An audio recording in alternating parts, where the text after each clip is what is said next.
逐工讲一句台语有意思。逐工一句的观众朋友，大家好，我是焦挂仙。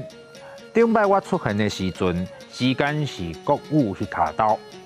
即马天气愈来愈烧热，咱今仔日要甲大家介绍的节气就是立夏。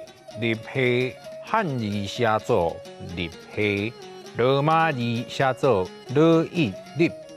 好的夏，立第8条，夏第7条。立夏一般拢伫新历的5月初5到5月初7当中，是热人头一个节气。也就是讲，立夏就是春天过啊，热人来啊，天气会愈来愈烧热。台湾进入黄霜仔雨的季节，雷公雨嘛较接，是农作物生长的大季。虽然现在我嘛感觉逐工拢咧落雨，真无方便。不过黄霜仔雨是除了风台以外，真重要的水的来源。这个时阵空气真湿，物件定定会生菇，爱特别注意哦。立夏了后，因为天气豆豆烧热，人会较压杂到性地。迄阵咱就要保持平和的心情，较袂伤身体。Peace。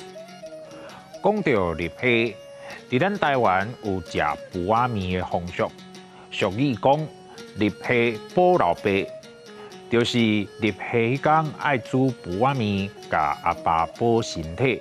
因为布仔的形圆圆胖胖，意思是望，互老爸食甲圆圆胖胖，有福寿。甲立夏有牵卡的俗语有：立夏稻啊做老爸，意思就是讲立夏的时，残忍的稻啊已经开始拍黄吐穗啊。立夏黄霜仔雨。雷公雨，压杂，食布仔面，立夏保老爸，立夏稻仔做老爸。节气行到立夏，表示已经是热人啊！大家会当享受出日的好天，出去佚佗，四界行行咧。今仔日咱的逐工一句就讲到这，多谢观众朋友的收看，咱后摆再会。